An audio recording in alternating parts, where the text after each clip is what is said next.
Welcome back to the Square. I am your host, Curtis the Fifth. And I am Curtis the Fourth. We're back for some more football action. NFC East this week. Yep. We are at a time now, finally. Football is upon us. Training camp has opened. Every team is in business. We're recording this on the 30th of July here. And that is technically the Saturday. I think the NFL is calling it like back to football day or something like that.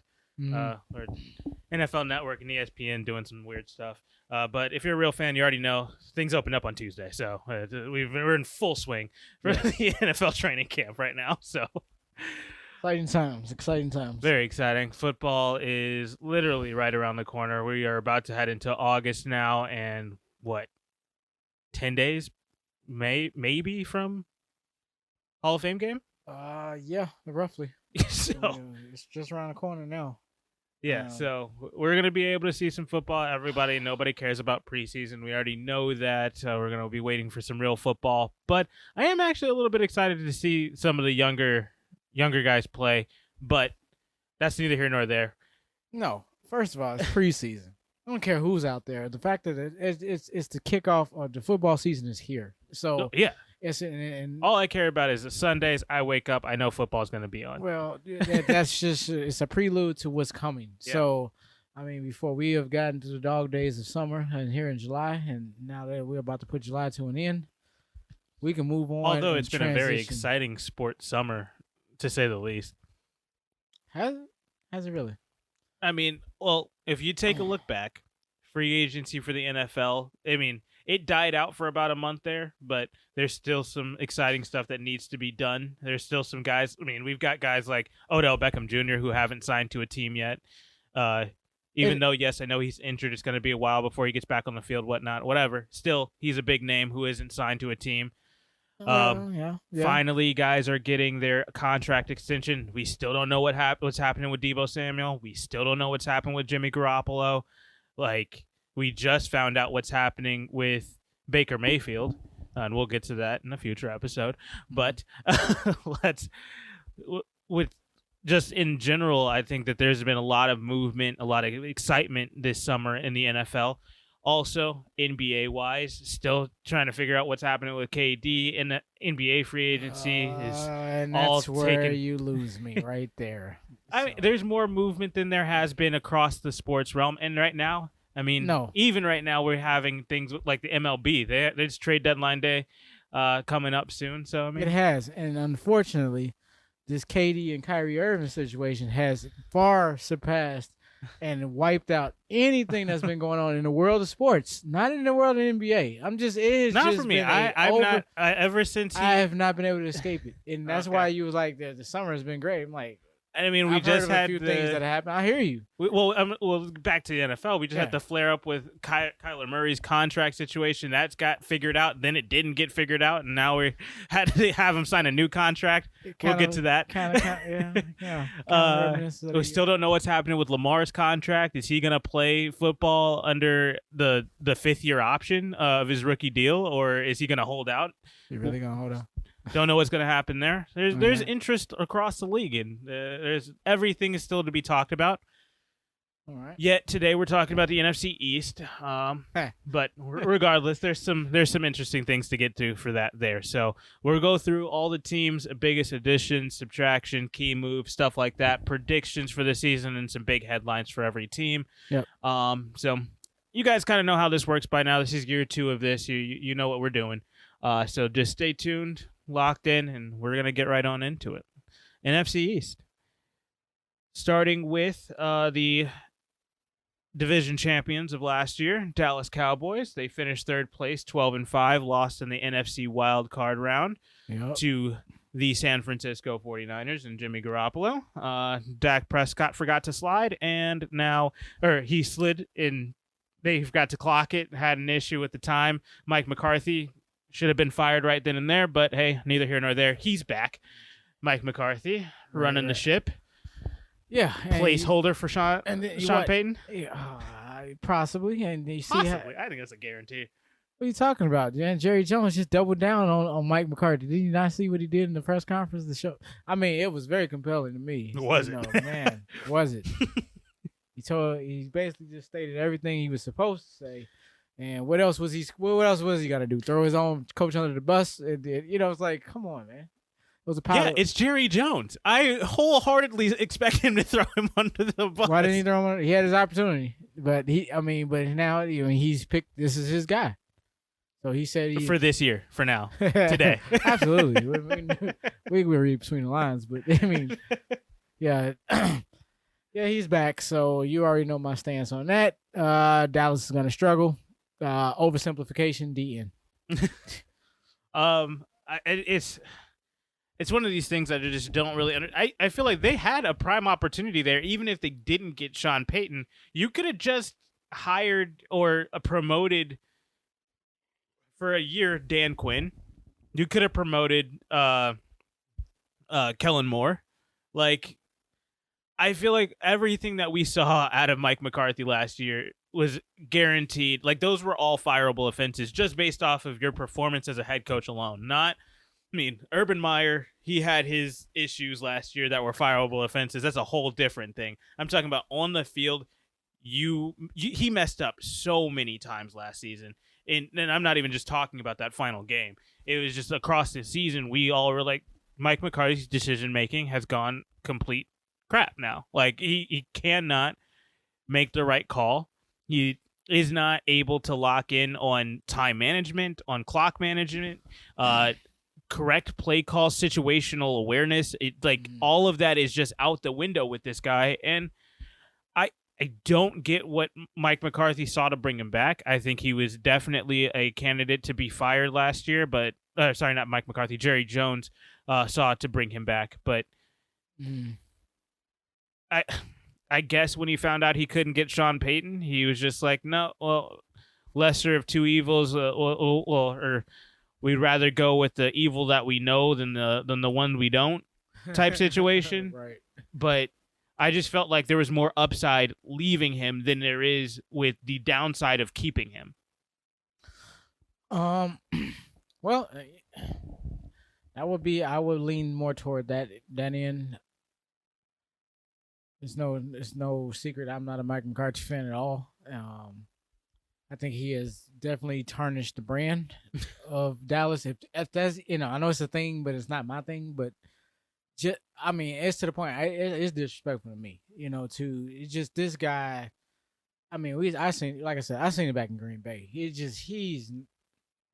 just not that guy. As much as he comes off like he belongs at the table, he just doesn't. And he just comes up short. I'm not saying that he can't coach, but there's just far too many errors and discrepancies that just continuously keeps coming in. And it has completely affected his ability to win and bring in a winning culture for where he's at. He's in Green Bay. They say he won a Super Bowl. They was winning. You could almost get any coach over there with that team, generally speaking, and it can run it to some degree. I think he's an okay coach. Quarterbacks and only one championship. Or sorry, as I was trying to say, or wait, does he have two? He has one. No, he hasn't won. Yeah. Holmgren's the other one. Yeah. If he it was like one of those things like, if he was taking something away from Green Bay, as opposed to he was just kind of like just another coach. And, God, he just doesn't check all the boxes for me. I'm sorry. He comes up short.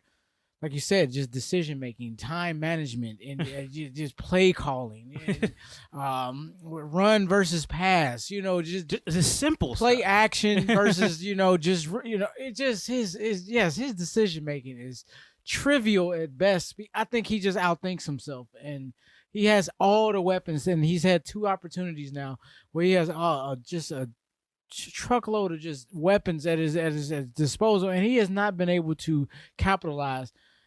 He doesn't capitalize as much as he should have, and as you put any other the standard or the average of the coach of his just winning at his percentage and at his level or whatever the case may be, and as far as the hierarchy of coaches, but he did. Oh my God, he just I mean, I don't even think you got to really dig in the numbers. It's just like, look, man, it just this guy is. It's not gonna happen on his watch, and I also don't think it's going to happen on Jerry Jones's watch either, but that's a whole which different I was conversation. gonna get at. I think this is gonna be a wash this year. But but with that being said, yes, it starts with the coach, and pretty much it ends there for me. So let me ask you this. I have this written down here, but I just want to get your sense on it before I give the whole statement. Is there any saving Mike McCarthy's job this year, or do you think that this is just where we're just waiting it out until Sean Payton's available? Well, I guess my sentiment would be they're going to just play out this year, let it play out the way it is. I didn't notice that Jerry Jones made any massive moves. I mean, they did trade Amari Cooper for whatever that's worth. I mean, are they stronger or weaker right now? Not there. I think it's certifiably weaker. We'll get to that in a but second. I know, and I don't want to get into that. But one could speculate. Jerry is setting this whole scenario up for where he's going to make this a real easy transition for Mike McCarthy in the offseason. Because my point is, I don't see a lot of success, but I don't have to go into that. I just don't see a lot of success at the end of this. So I'm thinking it's going to be his final year, and as well as Peyton, Sean Payton has been sitting for a year and had a time to reflect and figure out what he wanted to do. He already came out and said, I am coming back. Like, coaching is not a closed door for him. Which he's coming back. That would be the perfect scenario in marriage for, Jerry Jones and Sean Payton in the Big D. So I think I'm leaning more toward that's what's happening right now. But if for Mike McCarthy, it's almost like the best thing you can do now, man. You're just you're auditioning for a coaching job somewhere else. Wow. Seriously. No, and that's a fair point, because what I have written down is it possible, say by the football gods, somehow this Dallas team makes it to the NFC Championship game? I mean, I know it's a watered down NFC in general. Does that save Mike McCarthy's job? I don't think so. No? I think it's a foregone conclusion. I know what you're saying. I don't think there's a wrong answer here, and that's why I'm leaving it as an open-ended question, because I think the only thing that will even possibly give him opportunity is winning a Super Bowl. But that's not happening. Even then, that's not happening. I don't think anybody thinks it's gonna happen. But even then, I've seen many coaches, players, or whatever, people in the organization walk regardless of championship. The Super Bowl really. But it wouldn't be him walking. I mean, he picked this job coming out of his hiatus for a year, so I mean, but he would not walk away from that would this stop job. Jerry Jones from. We're gonna go in a different direction to continue the success of the Dallas's. Do you think that even if they win the Super Bowl this year again, they bring McCarthy back? Maybe. Do you think that forces Jerry Jones' hand? I have to bring him back, or can Jerry Jones still be like, nope, I want Sean Payton? Nothing forces Jerry Jones' hand. Fair enough. With that being said, will he show sentiment to Mike McCarthy versus because Sean Payton? He hang on to Jason Garrett 5 years too long. I understand that, but the fact that all of this is no contingent, offense to Jason Garrett, by the way. No, and all of this is contingent. My answer is all contingent on the fact if Dallas wins the Super Bowl. Well, they're not going to win a Super Bowl, so my answer does not matter. That's my answer. Okay. Moving on. Talking about their roster here, I feel like there is an absolute talent purge by this team in free agency this year. I mean, let's just go through it. I mean, the big headline subtractions from this team, if you will. Amari Cooper gets traded over to Cleveland, and they got a bag of balls back for him. Connor Williams decides to up and leave as well. He goes over to the AFC East. I think what was that Miami he ended up going to, where he signed? Maybe the guard. And then also edge rusher Randy Gregory pulled the old bait and switch on Dallas there, signing or agreeing to terms rather during that the moratorium period, the 3 days where you can do whatever and kind of legal tampering period, if you will.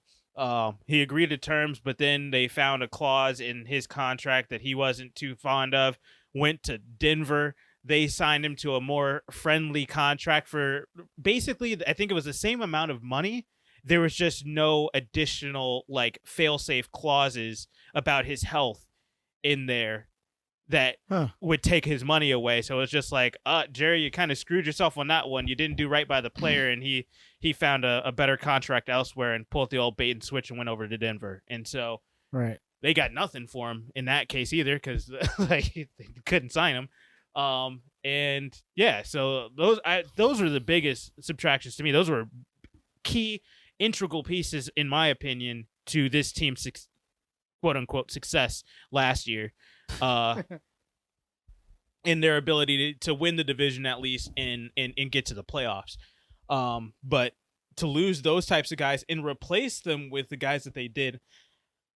Sorry, James Washington to replace Amari Cooper. Not it. I know CeeDee Lamb is now the number one. I get that. Was Michael Gallup re-signed? Yeah. And then you've got James Washington as your number 3. That is not a. I don't think you can put that much pressure on CeeDee Lamb just yet. Then you're looking over here at Dante Fowler to replace Randy Gregory. I'm sorry, you're going for an aged edge rusher for a in his prime edge like that. That just doesn't add up to me. Like, I feel like that. Not to say Dante Fowler is washed or anything like that. I think he is still an impactful player, but I just don't think he's Randy Gregory. Mm-hmm. And then you go ahead and get rookie Tyler Smith at offensive tackle, not to replace Connor Williams, because Connor Williams is a guard interior lineman there, but just another lineman. But a rookie coming in on the line is not really the thing that you want to see, especially as you had Lael Collins retired. Mm-hmm. So, like, you're at a place where you've just depleted your entire offense and defense for less talented or less explosive players that you're putting a lot of pressure on Dak Prescott, a lot of pressure on a healthy Zeke. No. A lot of pressure on a healthy Micah Parsons. Understand? Dak Prescott got a lot of money, and that's a fair point. I'm not going to indicate that conversation. Appropriation of funds had to support, the Dak Prescott funds, and a lot of people left. I'm just, so what I'm saying is, I think, it was just like I think Jerry's just like, look, I'm not spending all this money. And this year, I don't know if he's just reloading for like the next regime or whatever, but I think from what I'm feeling, I'm getting this is about all he's going to put into the Mike McCarthy campaign. He's just not going to invest much more into it while trying to preserve Zeke or preserve definitely Prescott, and preserve CeeDee Lamb, and now to re-signing Michael Gallup, and of course Dalton Schultz, of course. Not to fail to mention this guy. Gosh, I guess he is. Is he technically a top 10 tight end? Yeah, he was. He's a safety valve for the offense, let alone he is. He was one of Dak's favorite targets. That's what I'm getting. Definitely helped me out in fantasy last year. If you want to say he's, I don't even think he's not even arguably the second best wide, the receiver on the team. He's, if you want to put CeeDee Lamb over him, but he is definitely the most reliable. And I think he's more consistent than CeeDee Lamb. Better. Talent-wise, I think CeeDee Lamb has more talent, but I think it's just a matter of consistency. Dalton Schultz, you're 6, 7, 8, 9 yards every time you throw it to him. And we're talking about in a Dallas-led, Dak Prescott-led offense. He'll make a Dalton Schultz, as opposed to, this guy goes Cleveland. I don't know why I said Cleveland. I'm just making a point. He's just Dalton, because I seen Austin Hooper. I know. It didn't sound right when he went over there. It didn't look right when he was there. I like that he went there because, we don't want to get off base too much. I'm just talking about Dalton Schultz. I think Jerry just wants to put out a serviceable team, But I really think he's really trying to reload for the next upcoming couple of seasons. So I think we might be in agreement here if we want to start talking about predictions for this team. Yeah, we can go. I've got them set as watched our or listened to our podcast last time, looking at the way that I classify these teams into certain tiers. I give them little quirky names over here. I put them in the wild card contender bubble playoff team category. Because, I mean, it's still, again, it's the NFC as a whole. I think there's only 3 teams that are a lock to be playoff teams. Everything else is up for grabs. And sorry, Dallas, you're not one of those teams that are a lock. But I've got them at a record of 9-8 next year. Just barely above 500. You got worse. 3 less wins. And that does not win them the NFC East. I'll just let you know that right now. They're in second place.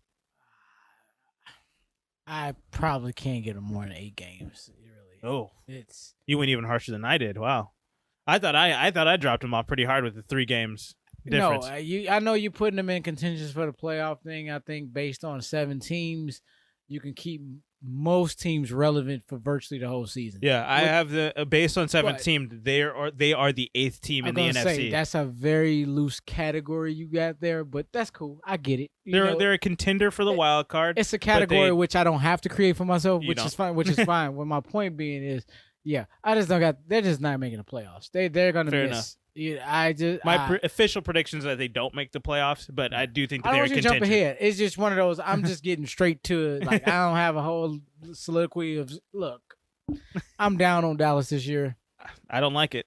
I don't like the direction they're going. It started and ended with Mike McCarthy. I'm just honestly, yeah. I mean, the second that they held on to him, I was just like, next year's not going to be it. After seeing what we seen last year, and then you bring him back, I'm good. Just, you know what? I'm going to cash out here. We've lost enough at the tables. Good luck with that, and I am out of here. Yes, I'm sorry, Cowboy fans out there. Yeah, get in. Yeah, it's going to be a long season for you all, and it's not going to be. It's going to be a bumpy ride. You're going to have some thrills, but it is going to be, peaks and valleys. Just get used to it. Like I said, I got them 8 wins. If they get 9, I'm not going to sit there and be like, oh, my God, how in the world did they get to 9? No. But, yeah, it's telling me they're going to get a 10-win team. Double digits is a stretch for me. Not going to happen. I just don't see it happening. And which is interesting. We said the NFC is down. Hell, we're in the down division, and I'm still saying they're not going to make the playoffs. Yeah. That's how bad, significantly bad, they did of service that they did to themselves in the offseason. They did nothing to help themselves whatsoever. So with that, I really like Zeke, but it's gonna be an ugly tough year. Season. It's gonna be ugly. All right.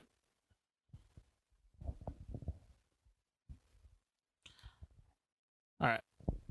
Let's jump into the Philadelphia Eagles now.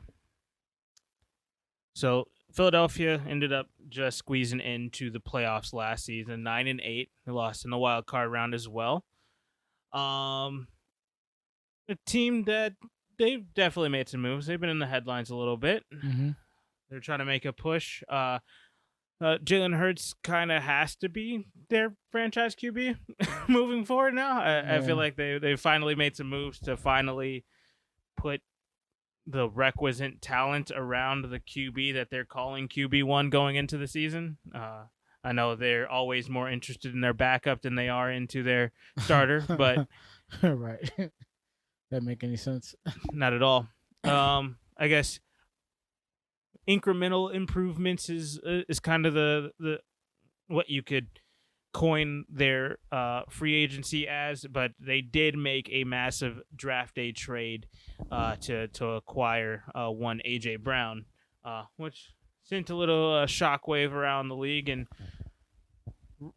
right after that, we definitely have been trying to see the ramifications as it kind of goes down the pipe for the rest of these wide receivers that are trying to get massive deals at the moment right now. But AJ Brown gets added to the Philadelphia roster.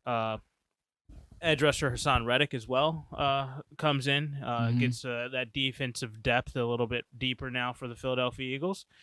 And they also signed safety Anthony Harris as well. So they've made some moves to bolster up that defense and then put some weapons around Jalen Hurts as their quarterback. And so, Hey! Cannot forget Zach Pascal.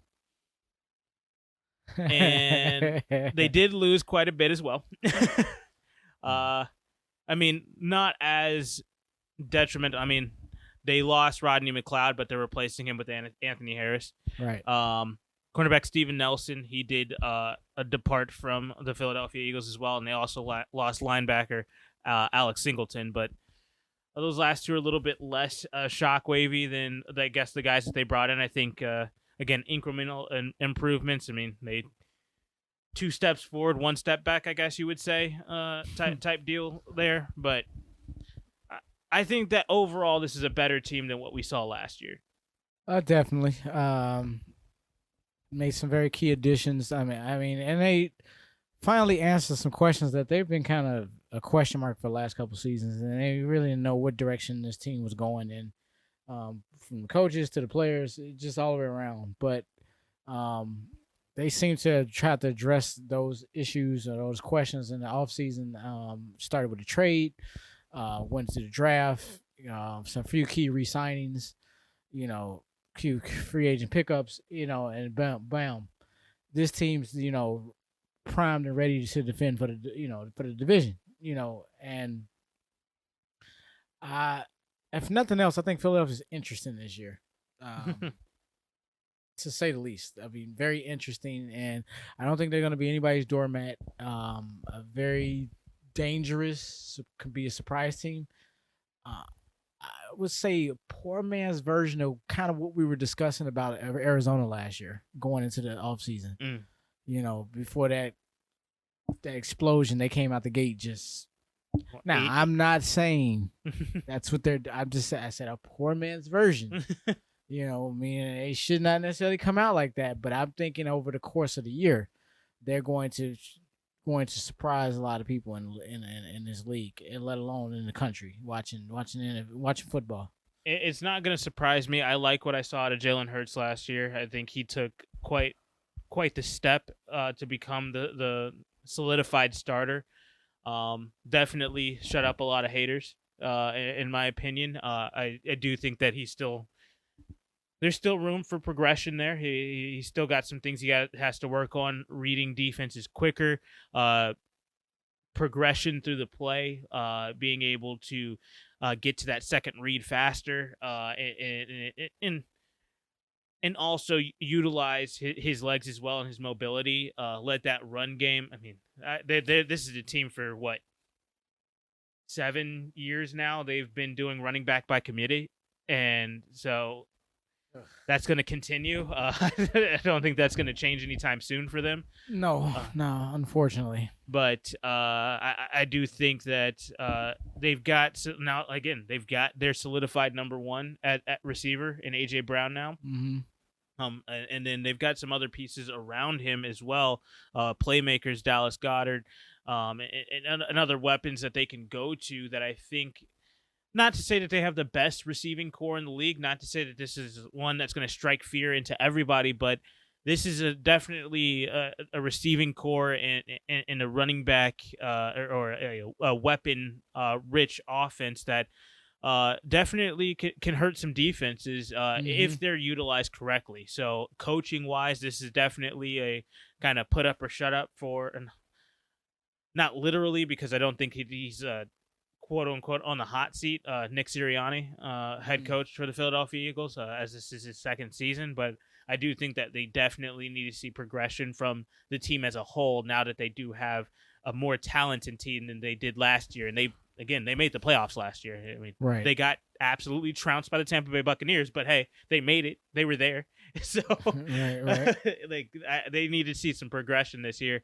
And I think that we will. I think that there is going to be some things that are going to shock some people, just not me, because I'm expecting not high things, but some things out of this team this year. So, I guess, There wasn't really too many big headlines outside of the AJ Brown move. Anything else you want to get into before we get into predictions? Well, I said Zach Pascal and Greg Ward. Hey. I mean, the fact that we have to mention people like Boston Scotts and and what is it, Gainwell, isn't it? Kenneth Gainwell, yeah. These the committees. I mean, it was a committee team. I mean, but now you put AJ Brown. I'm like, now you gotta name his his accomplices. His who undergirds this guy. I mean, we got Smith. They're going to be second year guy. Yeah. And now when you got Pascal, who was a number 3. He is not the number 3. Who was a number 3? Is now a number 4. In Indianapolis, possibly a 2 at times. Now you're saying he's going to be a 4. I mean, like, who's a 3? Just skipped over 3. Ferguson. Hugerson? He's the other. I think his name's Ferguson. I can't remember his name, but he had a couple of weeks last year that. I mean, he was the one who stepped in, who made. I know it was something with an F. I know what you're talking. Yeah. About. Okay, so with all that I being like said, him more than I like Zach Pascal.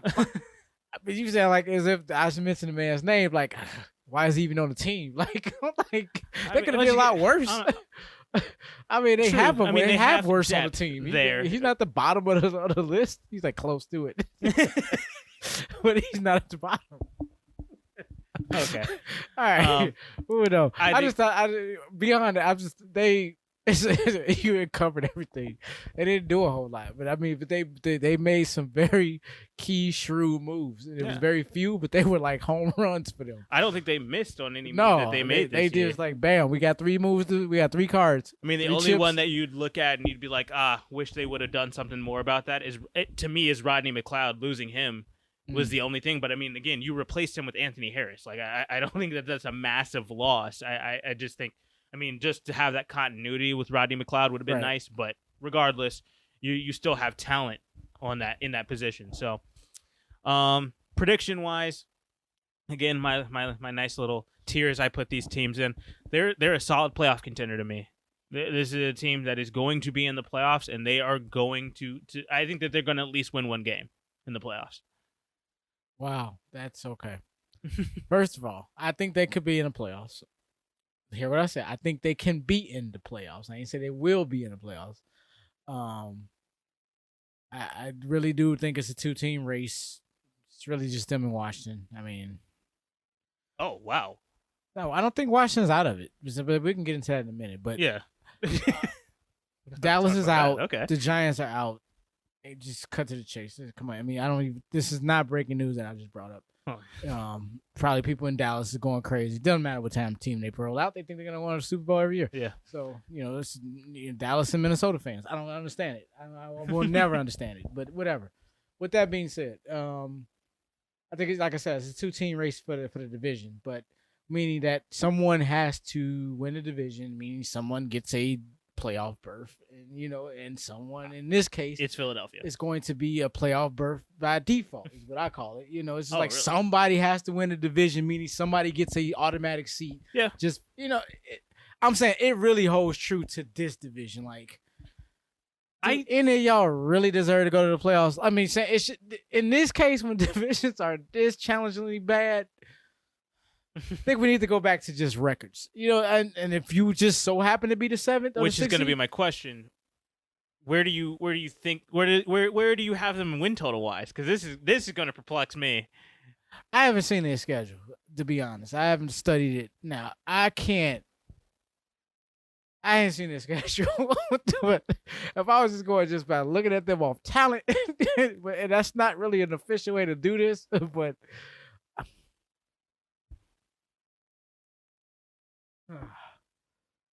And because of this man, and I have to specify, I have not seen the schedule, so I'm saying 10 wins. That's it.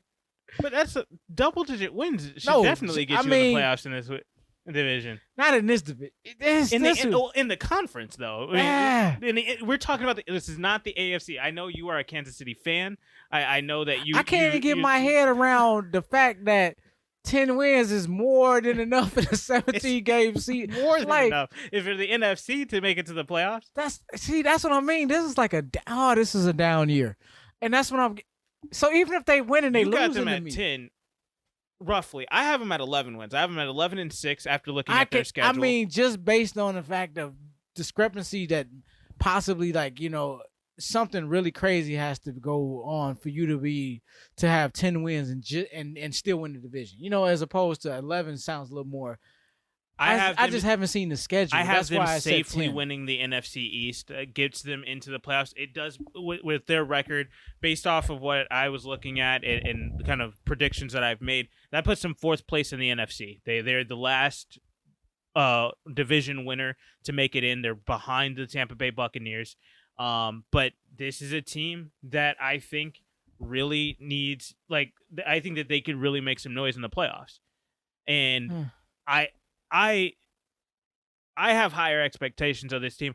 I know this division is trash, but I do think that this team does give a little bit of light to this division, just based off of they made the playoffs last year. They made those incremental improvements this last offseason. And again, this is really okay. We're handing the keys off to you there, Jalen. This is your turn to year 3. You got to turn it up. You got to be that guy. And we could possibly see another, not a franchise QB, but a solidified starter. This could be our new Matt Ryan type for the foreseeable future in the NFC. Just a dude that, yeah, I mean, as long as you keep the pieces around him, this team is making the playoffs year after year. May not win the division every single season, but they definitely will be in the hunt to go ahead and make it to the playoffs. They're always going to be a wild card contender if Jalen Hurts can take that just one more step towards that. Well, that remains to be seen. I'm not, and that's what my prediction is for this team this upcoming season. And that's fine. Even your prediction, even saying it in the playoffs, that's fine.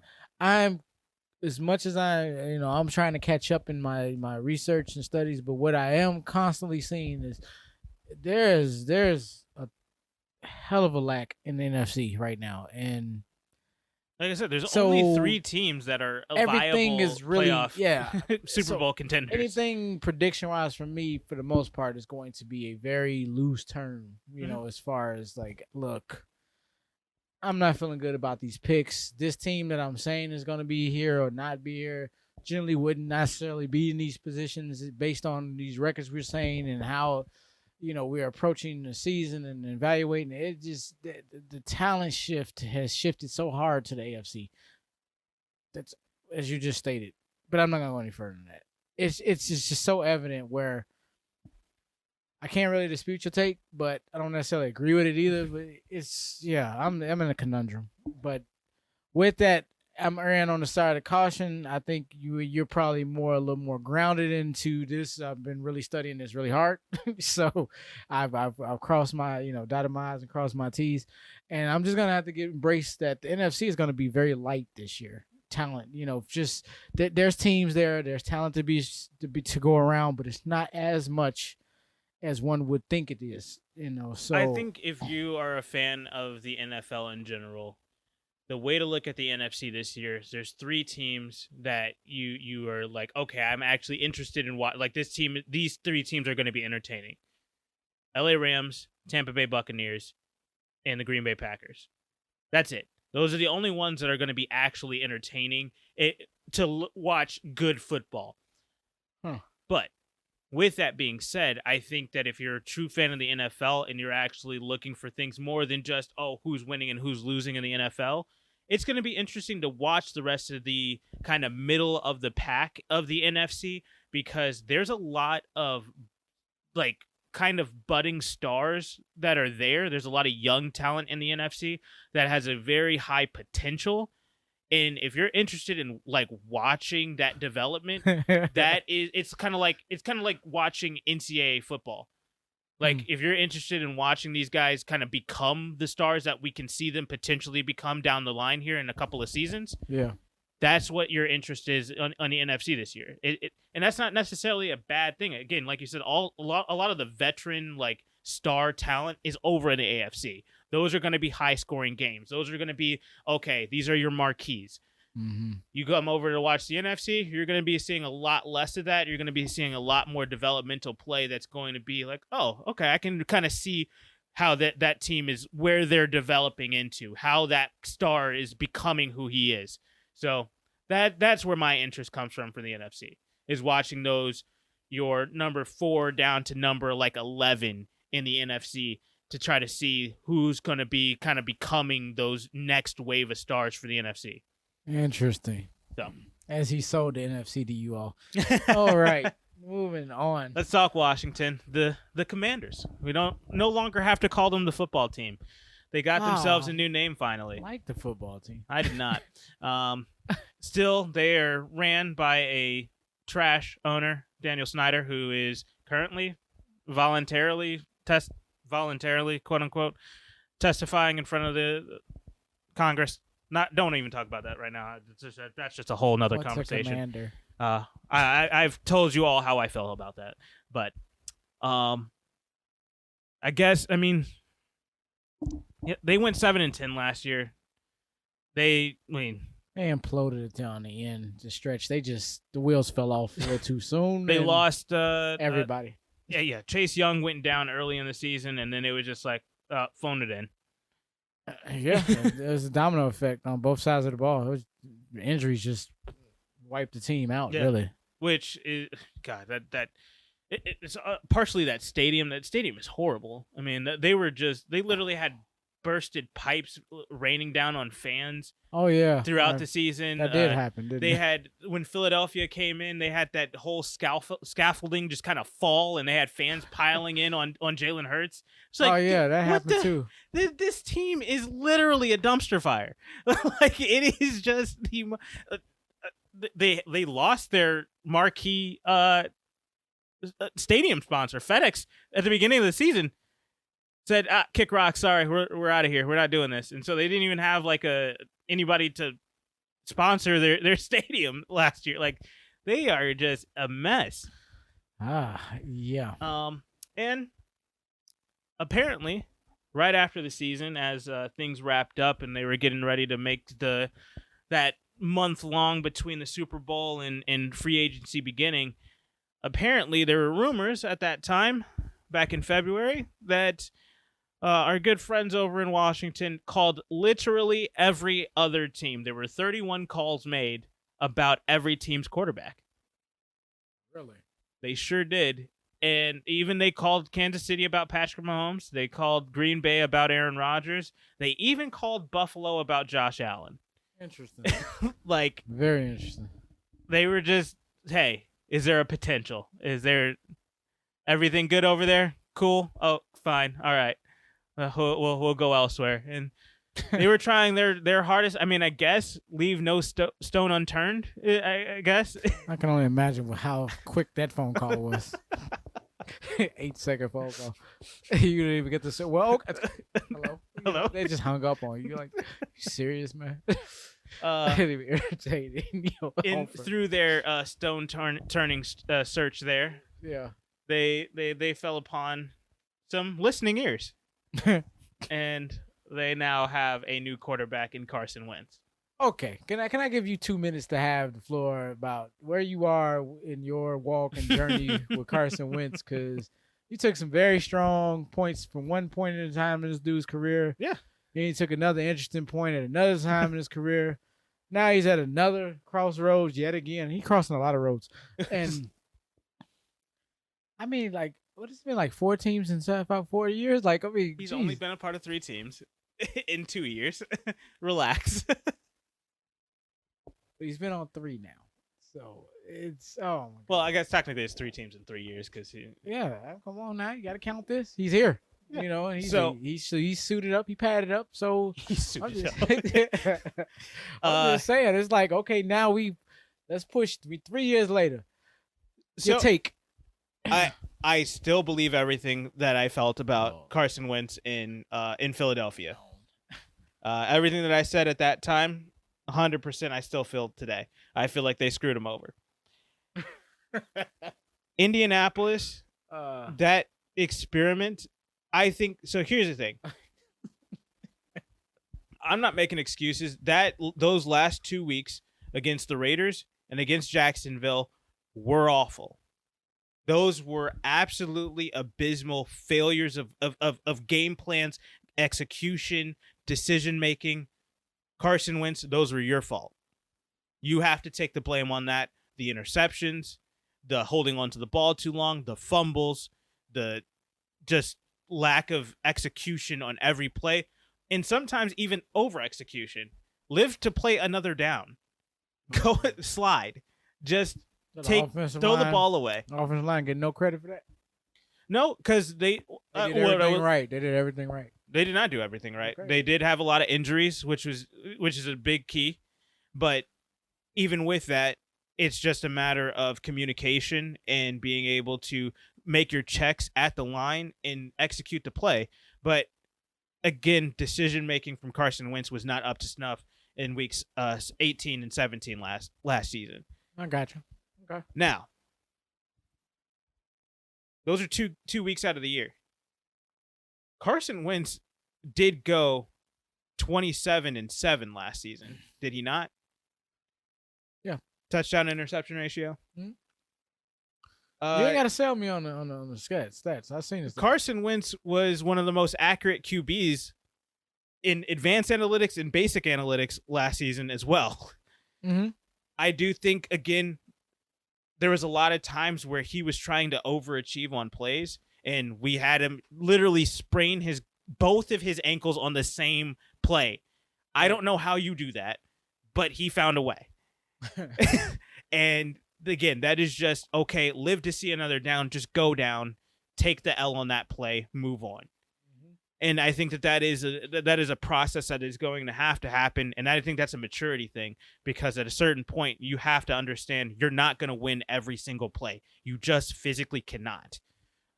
Patrick Mahomes knows that, and he knows to throw the ball away. Andy Reid will come over, he'll pick him back up and say, hey, we still believe in you. You go out there, do your thing.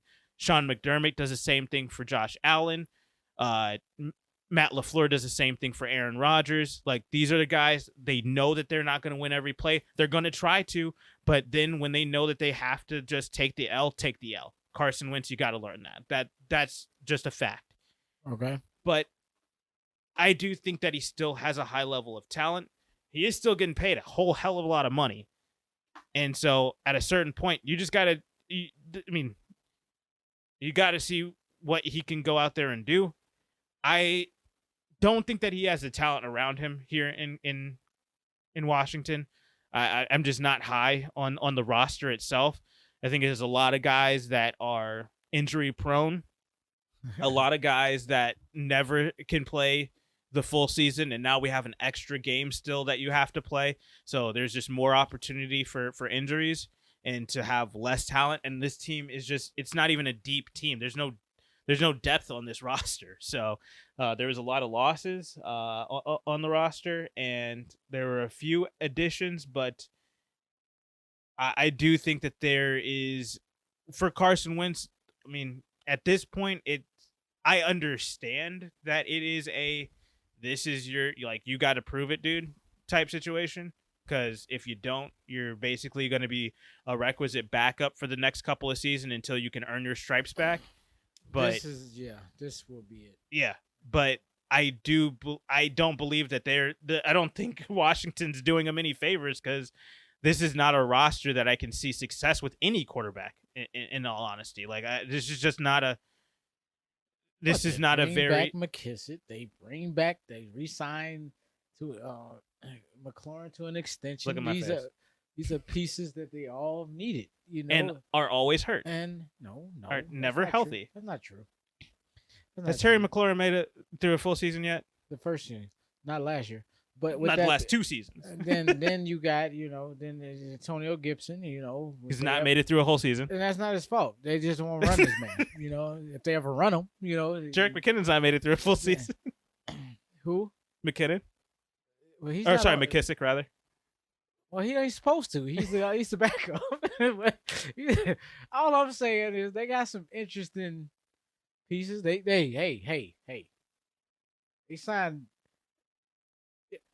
Joey Sly. So look, it's Carson Wentz. You ain't always gonna get it in the end zone. So I'm just gotta put the pieces together. It's a puzzle that is not gonna have a lot of bells and whistles, but I can see them backdooring their way, challenging for the division. That's what I'm saying. It's just So here's the thing: you have them in second place in Washington. I don't see Philadelphia running away with the division. Is all I'm saying. You know, I think it's still a two-team race. That's me. You might think it's just a foregone conclusion. Philadelphia takes the division, and that's look what we're arguing. It's not even arguing. It's like it's the NFL. I'm just being a little more generous than where you are. I'm like you picked Philadelphia. You want to know why you picked Philadelphia? Because those are your choices. You had to choose one of them. But the point is, they all here. I don't think. Let me give Philadelphia its credit there. I do actually like what Philadelphia did this offseason.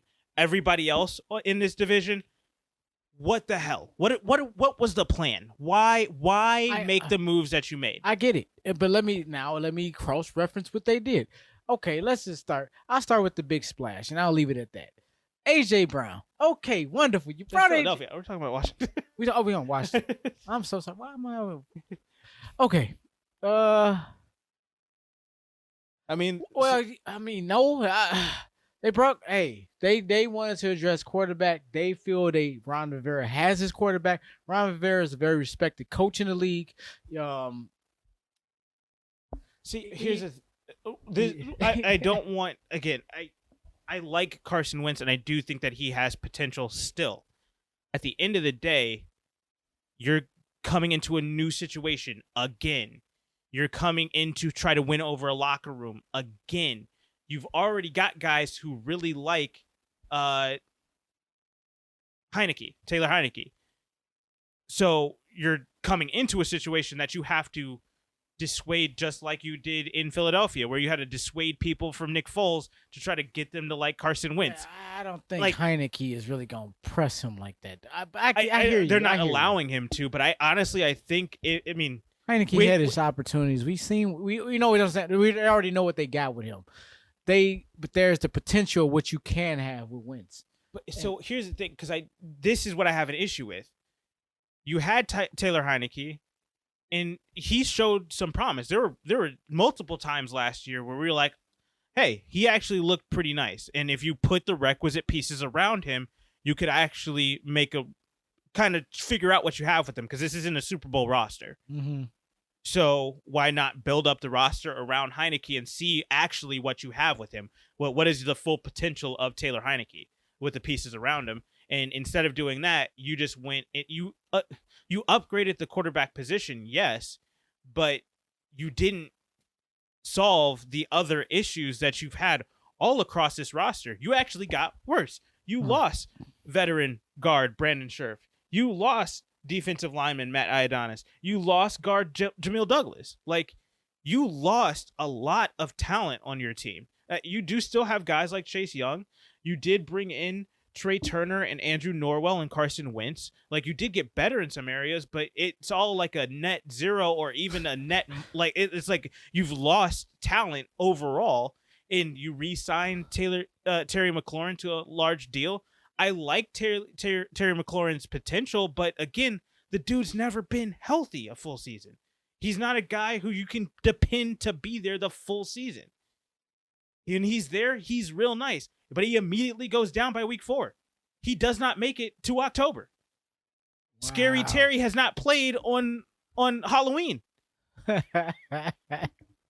wow. Okay. I just, you don't have the pieces around a Carson Wentz. Like, if this was Philadelphia bringing back Carson Wentz with the pieces that you've brought in, cool. You're actually giving him something to work with. You've got Terry McLaurin. Hopefully he stays healthy.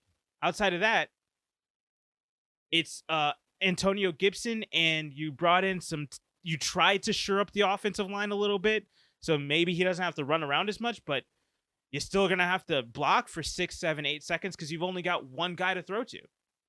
What do you mean? No. Now Curtis Samuel has rehabbed. I'm under For the very fifth good time. now he has not played, in multiple months, so therefore he cannot injury anything. So he has had plenty of time to heal. And we're finally going to see this man launched, and they're actually going to put this dude out here. Because I think last year, I don't know what little game and a half he came out there for. I was very excited about Curtis Samuel last year, and he immediately. I don't think he went down probably before Ryan Fitzpatrick went down last year. He did, and I get the vibe that this guy, he just can't seem to answer the bell up until this point, answer the call when needed. So that's why he's just going to kind of unceremoniously shock the world and be productive. I will be elated to see that. And just be productive. I didn't say he's going to sit here and... Yeah, that's what I'm saying. I would be elated to see a productive Curtis Samuel. Him as a number 2 is... And I damn that's exactly what he was in Carolina. I'm saying, but him as the number 2 playing, changes the whole trajectory of this offense, as well as with Terry McLaurin's value and Antonio Gibson. If he's healthy. And that's what I'm trying. That's and you added a Carson Wentz at the helm. Nice. That's a nice combination. It is. And I know I'm saying it's all, yes. But we're asking 3 injury-prone players to stay healthy for 18 games. I'm saying if Curtis Samuel learns to stay healthy, it will be a overall. Look what he has here, to learn to stay healthy. I gotta put it on one guy, because if he falls by the wayside, then we're gonna just get next year. We're gonna get last year, this year again, and it's not gonna work. He's the one that's gonna make the engine go. Like, he's the missing piece. And if he's not the missing piece ain't there yet. That's what I'm trying to say.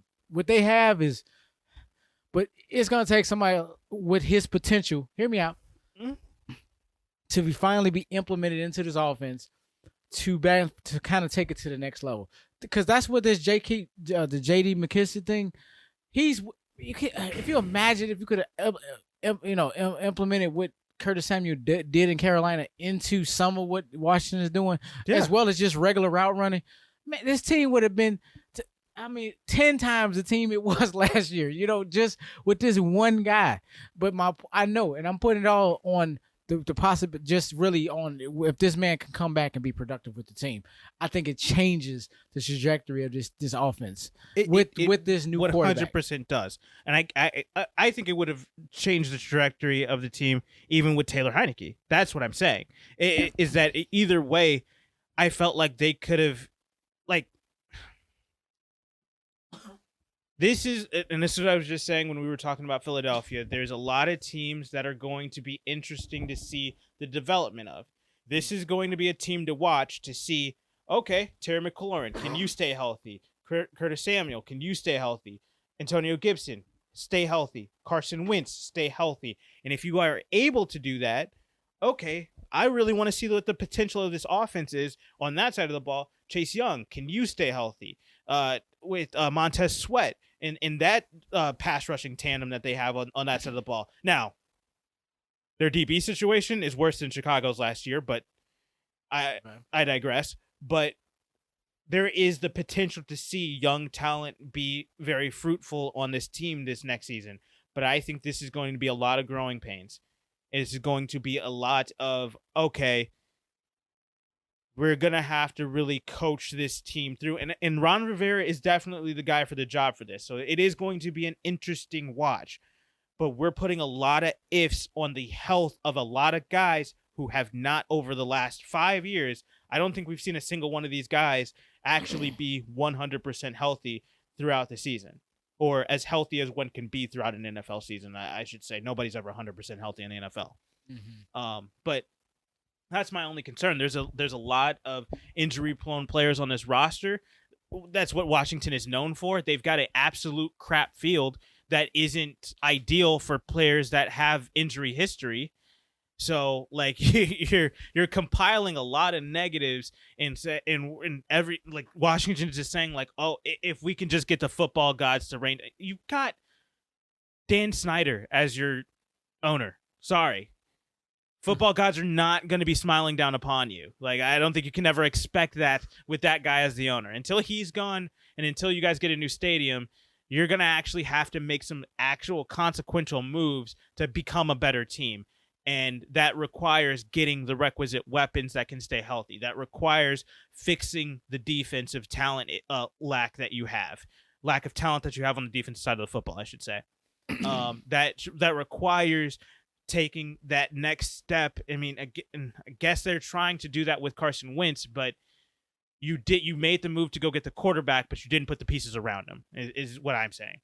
And so hopefully, again, they can stay healthy. It'll be interesting to watch them and try to stay healthy. But if they are healthy, it's going to be a very interesting watch. The second that one of them goes down, and then we start seeing the cascading effects, the avalanche of the injury bug catching onto this team, as it always does, I feel like we're just this team. Literally, I'm going to just jump to it now. I literally have them listed in my NFL tier of NFL purgatory.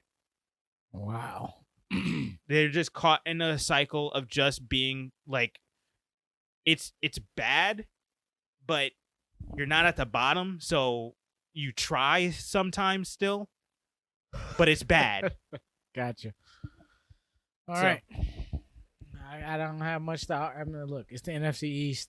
Look, I don't have super strong points. I just have points. Predictions. Like I said, I have this team in the NFL purgatory. I have them at a record exact same as last year, 7-10. I don't see any better, any worse. Like, you got better at the quarterback position, but you got worse in other places. I got them at 8 wins. I got like a 9-8-8 gridlock. It's just the NFC East. I just think they're gonna just keep beating each other. I mean, and I don't even mean like we holding home court advantage, home field advantage. Like you're gonna go, Washington's gonna go to Philadelphia and beat them in Philadelphia. Philadelphia's gonna go to Washington and win there, and then they're gonna go to Dallas and win in Dallas, and but then then Dallas will go to the Giants and win and lose, and then the Giants, Giants will beat Philadelphia. The Giants, and Lincoln. The Giants will then go to Washington and win. It's gonna be real quirky. Sorry, Giants aren't winning anything in this division. Sorry, I'm putting it out there. They will get 2 division wins. I don't know how. I don't know from who. I'm giving a high mark for the Giants. They might only get 4 wins the whole season, and yet 2 of them is going to come out of the because it's the division. Don't ever doubt the fact that. And I 100% if there's ever a game to you. win, it's the division game. Regardless, if there's ever a game to lose, it's a division game. But this is the only chance, and this is straight analytics, where New York gets a fair 50-50 shot. You cannot beat the odds. Look. It's 50-50. The worst you can do is a 0. That's status quo. You have no pressure of doing status quo. The best there's no lose. That's why I'm gonna play the numbers and 2. I'm giving them two division wins. Okay. We're not even supposed to be talking about the Giants. I know. Back to Washington. It was a cameo. Got them listed at the 3rd in the NFC East for the season here, and 10th in the entire NFC. Again, a team to watch, to hopefully, if they're healthy, interesting to see the development of these guys and see if they can gel together. If they can, let me say this: if they can't stay healthy, let's just say somehow no major injuries this season, they only miss a week or 2, and when they come back, they're coming back at full strength. Cool. That happens. This is a team that I'm actually quite excited to watch their offense. Their defense still is absolute crap, but offensively, I'm very interested to see what Washington can do with the talent that they do have if they're healthy. The second, again, one of them goes down, I'm out. I'm done. I'm checked out because I know that the avalanche is coming. Gotcha. So let's move on to the Giants. Let's talk about them. Team finished 4-13 last year. They fired their head coach, Joe Judge, let him move on, and they went to go get a guy that one of my favorite coaches in the entire league. I love Brian Daboll. They got him from Buffalo. I really wanted him in Chicago, but hey, neither here nor there. Brian Daboll goes, and he is now the head coach of the New York Giants. But his hiring kicks off what we see as the lawsuit of Brian Flores. It was Right. all because of the text that was sent to Brian Flores that was meant for Brian Daboll from Bill Belichick, congratulating him on being hired before the announcement had even come out that he was being hired. And Brian Flores took that as, okay, they only interviewed me, even though I thought I'd crush that interview. They only interviewed me to fulfill the Rooney Rule requirement, and now he has sued the Giants themselves, the Miami Dolphins for incentivizing him to tank, and I believe the Denver Broncos as well. I'm not exactly sure what the reason. I can't remember exactly what the reason was for. So long ago. Yeah, I mean, and it's not even over. We literally just got more information. The NFL finally talked about the Brian Flores lawsuit, which was they're still investigating it. That's literally the update that they gave us, and I was like, "What are you talking about?" That was literally in February. What? You have to have more information than that. But they do. as we know, Roger Goodell will not speak on anything until he is talked to by the devils in the in that 1 per club meeting. So regardless, yes, that is how their off season started. They thought they absolutely crushed it by hiring Brian Daboll, and then they get sued. So always fun. NFL and its legal quandaries. But then the next big piece of information to come out after that was that they were declining QB Daniel Jones' 5th-year option, which I find absolutely hilarious. Because, again, when he was drafted, and this was before you decided to join me in this endeavor on this podcast here, but I did speak about this the year before. When he was drafted 6th overall by the Giants, I was baffled, and I really thought that they should have drafted Dewey Haskins over Daniel Jones. Daniel Jones never did it for me. I never understood. He did not have the arm strength. He did not have the IQ, the football IQ. Daniel Jones the dude's smart, so I'm not going to talk about him as a human being. Football IQ, it just wasn't there. He's not very adept at reading defenses. It takes him very long to kind of get through his progressions. And sorry, Giants, you did him no help with that offensive line. They went all in, and they went all in on an off QB year. Got a Daniel Jones, and the next couple of years to precede them was just that. Was the cash cow getting quarterbacks, and yet for the next 3 seasons they had, and they had just invested and they invested some great pieces around him, some very good ones, some interesting ones, and I think the New York has just found themselves always on the outside looking in because for whatever reason, they decided that year they were just I mean, I can see what had happened. I would have to go back and to really see who left and who came and what had just happened, but. Mm-hmm. They were in a desperate situation where they were in this. They were trying to replace Eli Manning, just like, okay, he's gone, he retired. We got to get somebody in there now. And they were like, let's get the guy that looks the most like him.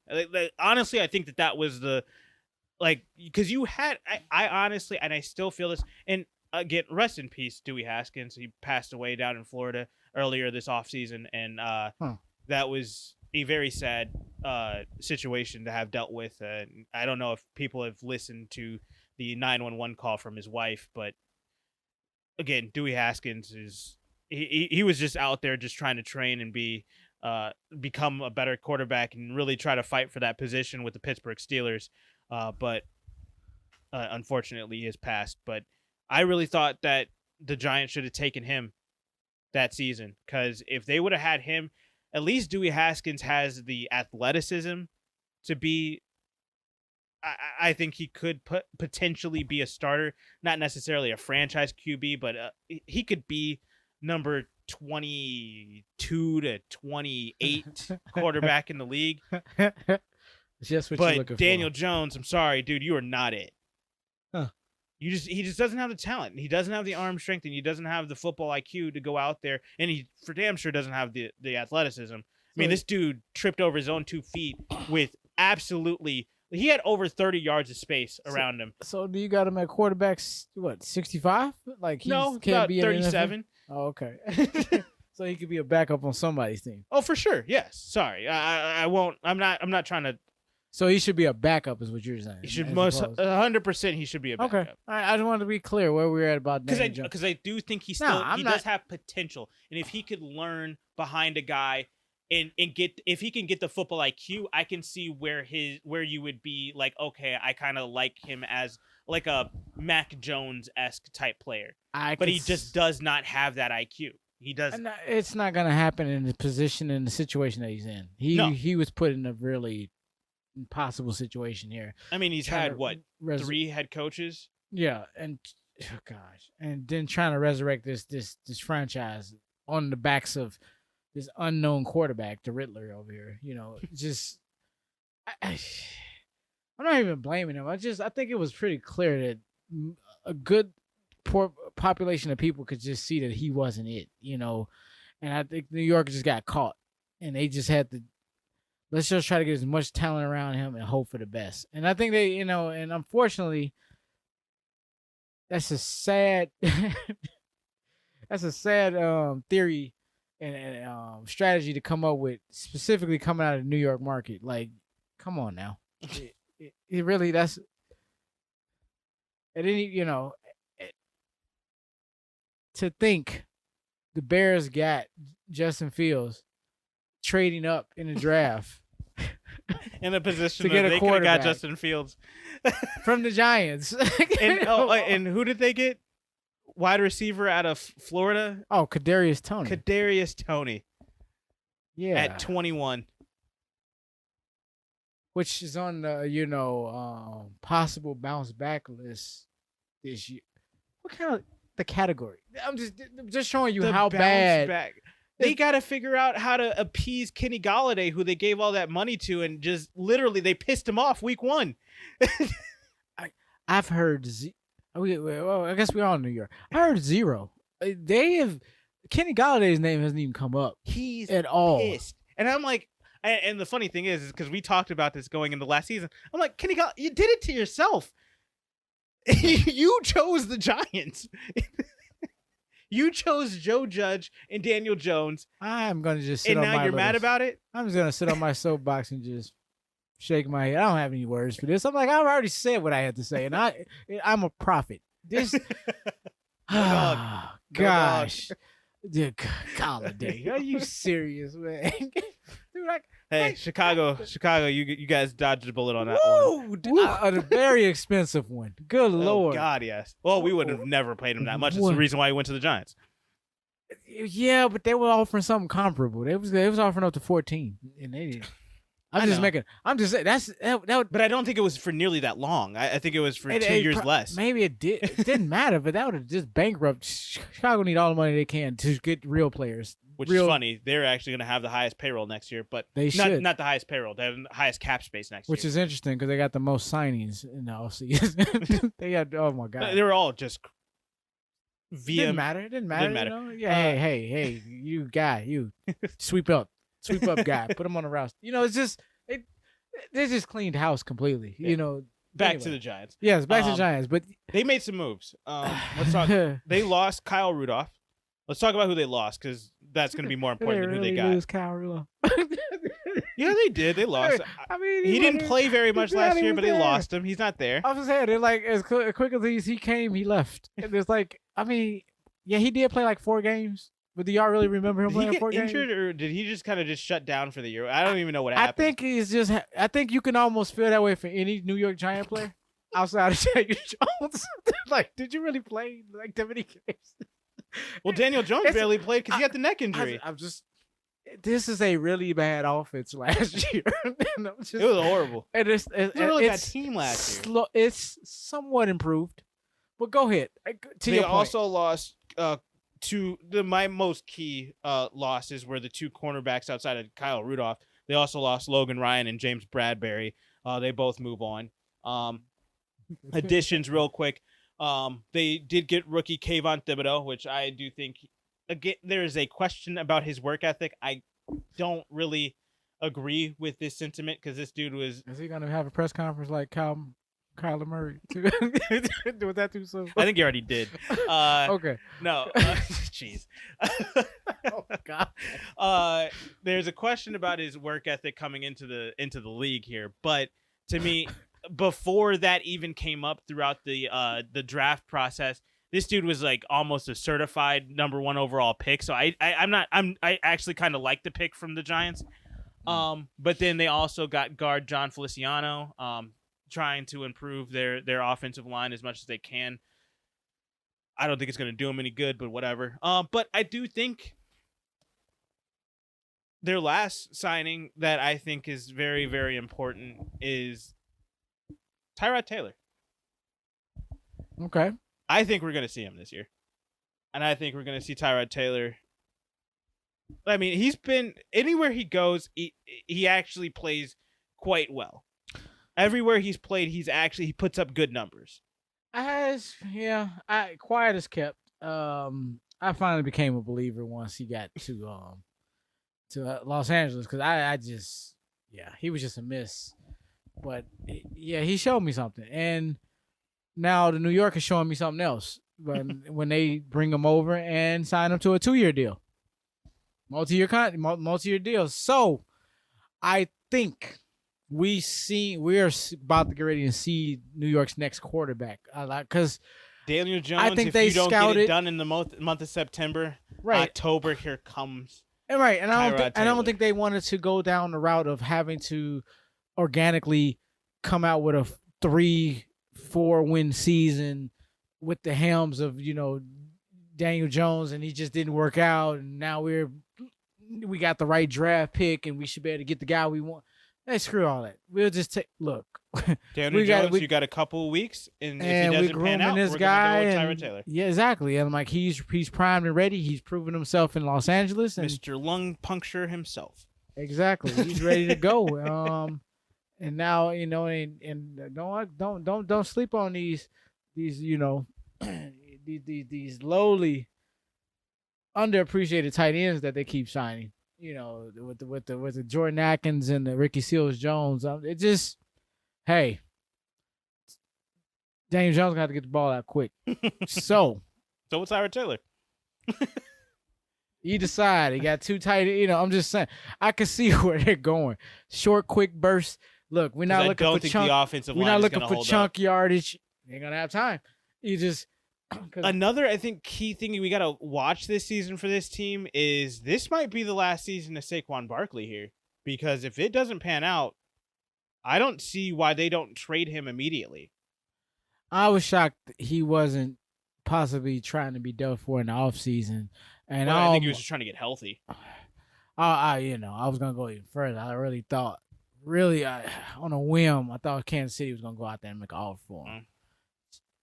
Just in an interesting way. They need though. They really don't. But they got enough. But they're in a position where let's go fix that defense. That's what I'm saying. They're in a position offensively they could add anybody. Be like, okay, let's just see what works. They play with house. Money. If you could have got him at a VM deal, playing with house but money I don't think that's while gonna happen. Playing with house money while completely ignoring the defense, which is going to be their demise. But anyway, moving on. I can't believe I said that out loud. But we'll talk about it in a couple weeks. We have a few weeks. Just preview. What I want to say with the Giants, because I could just rip them to shreds. And I don't need to at this point because I really they did it to themselves. I see them as a team that's actually trying to get out of their own way now, but they have done so much. The initial attempts are going to look futile. Wait. Time out. Go back for a second. They've done so. What do you mean they've done so much? Please elaborate. Wait, what do you mean to change their team? Oh, you're like talking about the actual moves. Making the acquisitions that they're doing. Okay. I was just saying. I was like, I don't see too much of a difference with this team so far. No. I mean, I know that I see that they're trying. I said they've done so much stuff. So much bad. Like they've done so much negative. That's what you meant. It takes their first few attempts are just going to look futile. Like, okay, they signed Tyrod Taylor, big deal. Like, no. I know what you're saying. Yeah. I'm talking about in the general grand scheme of things. If somebody's looking like that's not gonna, in a vacuum. But that's where I think that we can start to see that the new regime actually has some foresight, because a guy like Tyrod Taylor actually gives me a little bit of promise to say, hey, they're actually looking for the future. They're not just trying to throw a bunch of stuff at the wall and hope it sticks. Signing a guy like Tyrod Taylor is telling me, hey, Daniel Jones, you got 4 weeks. If you don't show me anything in 4 weeks, we got a guy coming to take your spot. And that's more than fine. But back to the point I was making, that they're making enough interesting moves, including the Tyrod Taylor. And then granted, these are all, most of the moves that they're making, these are all generally backups, from the offensive side. However, although I think Tyrod Taylor could push for the starting position. And this being the Giants, what starts in week 1 is not necessarily going to hold true in week 8. Yeah. So, what I'm seeing is what we're possibly not talking about. What I think, if there's going to be any redeeming quality for the New York Giants as an organization, it's not even going to come from the offense. It's going to come from their defense. I think their defense. Please elaborate. I think their defense is going to make a turnaround first before the offense ever makes that turn. Like, so for all these little pieces that they're saying adding, that they are going to eventually turn around first before the offense does, not that they will this season. Starting this year. You don't think their defense is going to do anything. They're going to just bottom out 32, down at 30, last place defense completely. That defense can't do anything. Little foreshadowing, I have them 16th in the NFC. 16th in the NFC. Wow.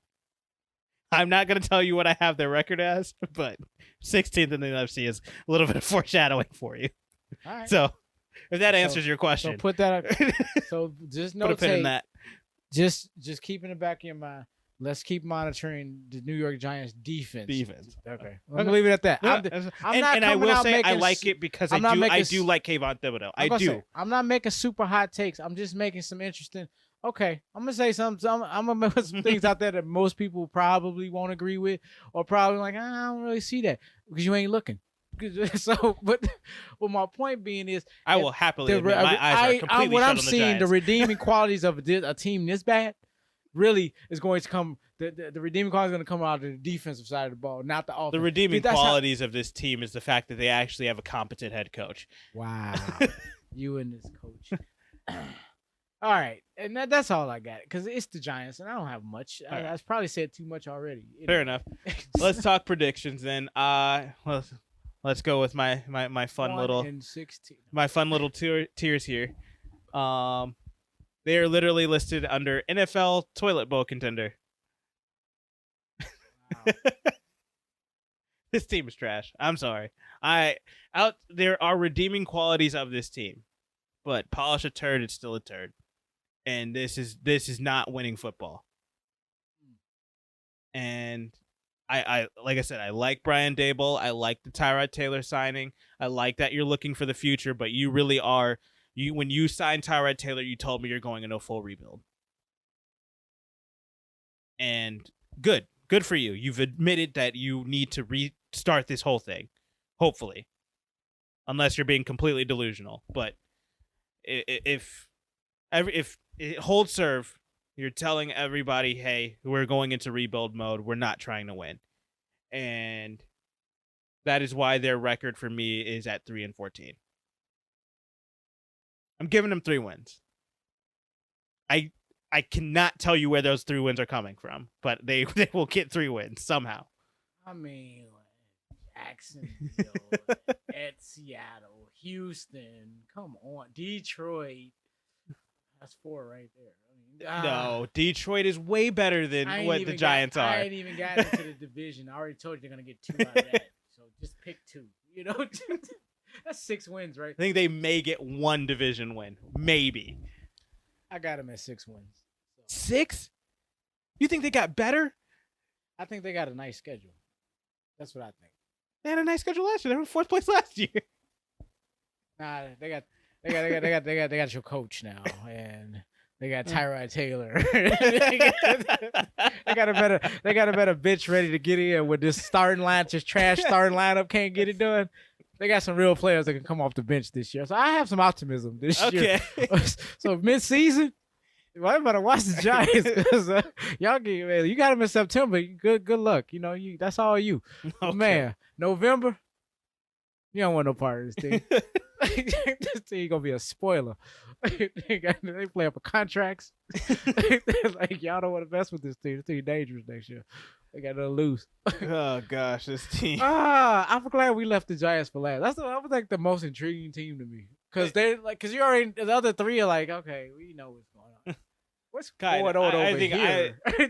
I'm excited more for Philadelphia, but I do think that the Giants have some intrigue, as you were saying. They do, and they because they in the NFC with this New York Jets appeal. Like, what in the y'all the freaking Giants, man? Like, I've watched you punch many of teams in the mouth year after year, playoffs, regular season, and then you come on and go through this and the Super Bowl twice. Yes. Thank you.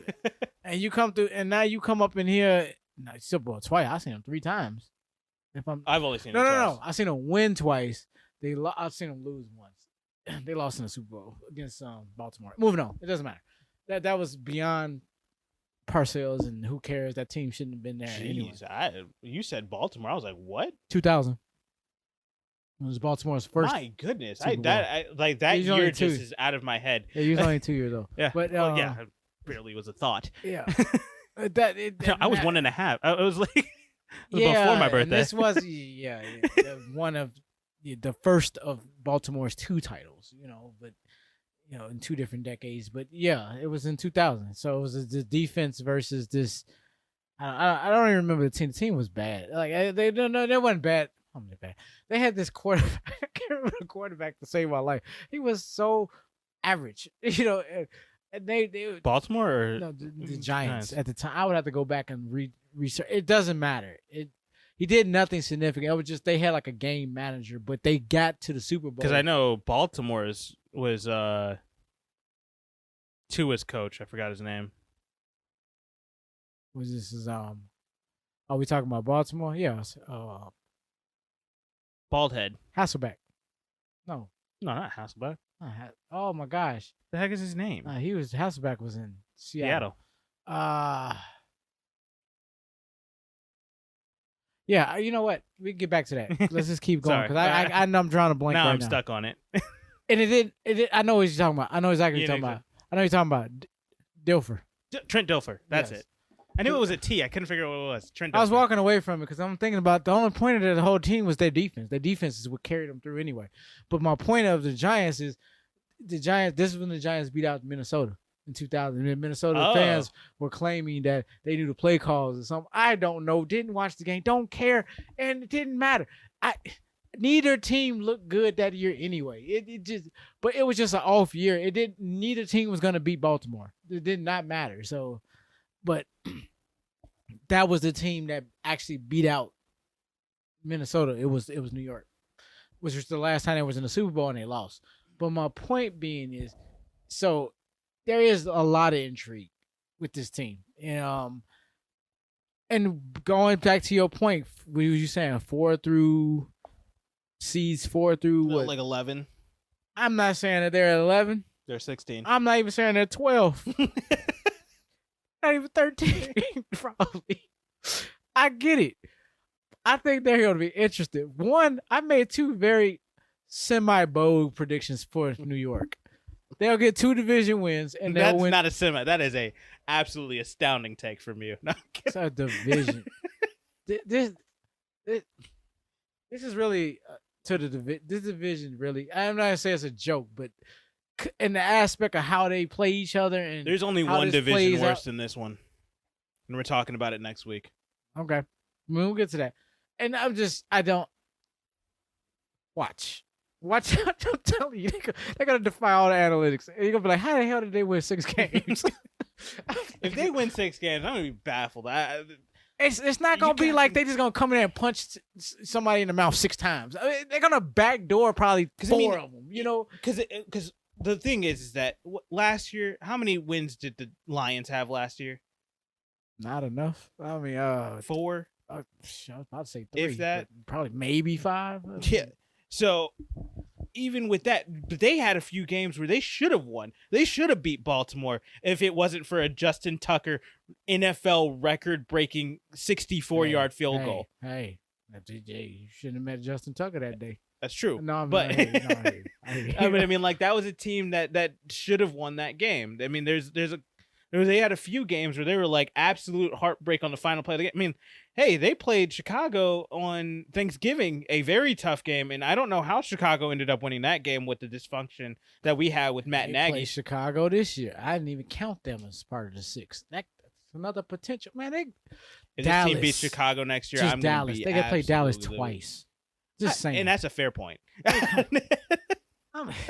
Take it for all I'm saying.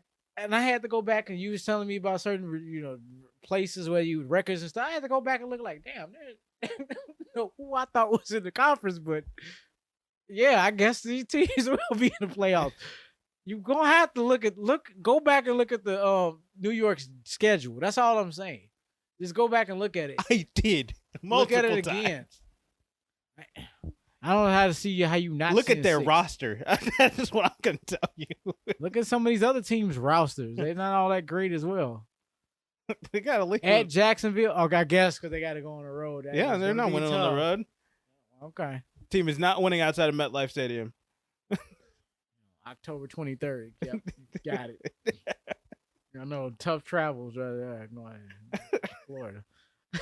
And if it's painted green that day, if they have to play the the Jets, they're not winning that game either. Come on, man. Christmas Eve at Minnesota. Too much pressure. It's Christmas Eve. Man, in a dome.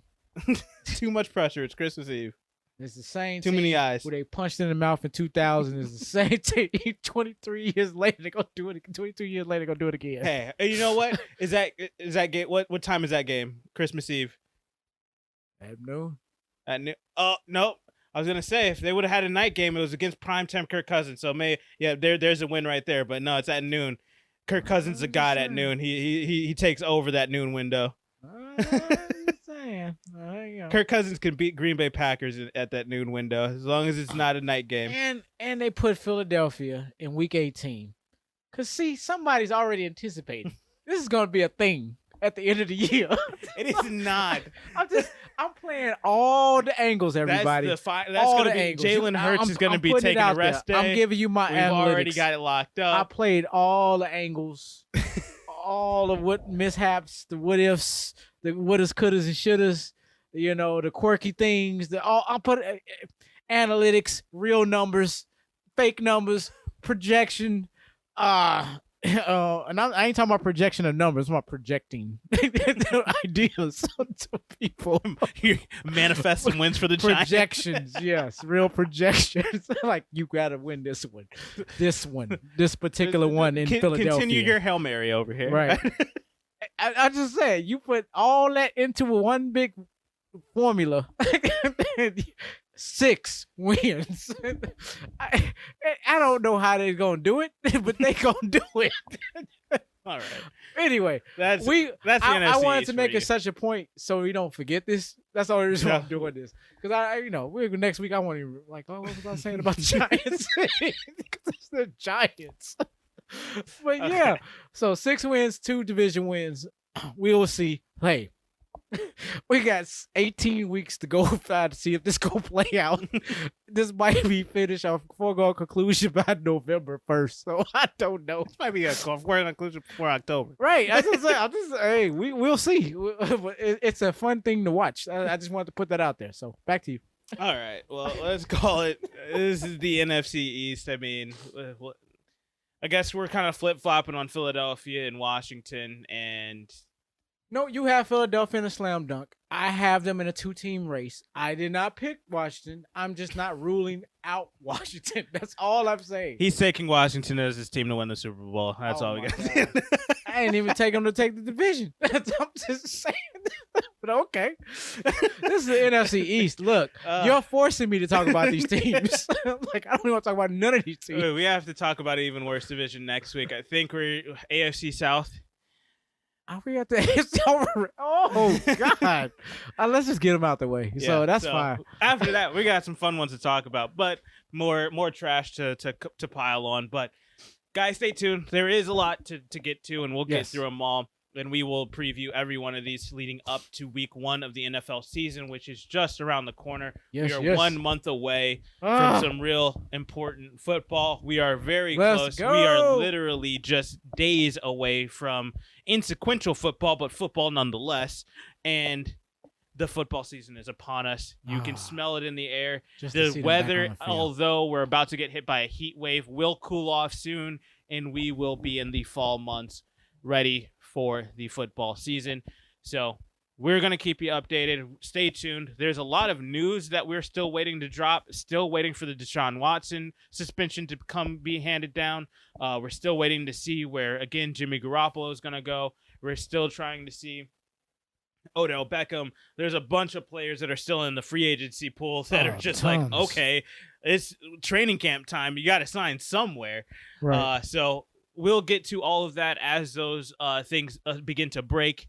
But stay tuned with us. We will be getting back on a regular basis from here on out.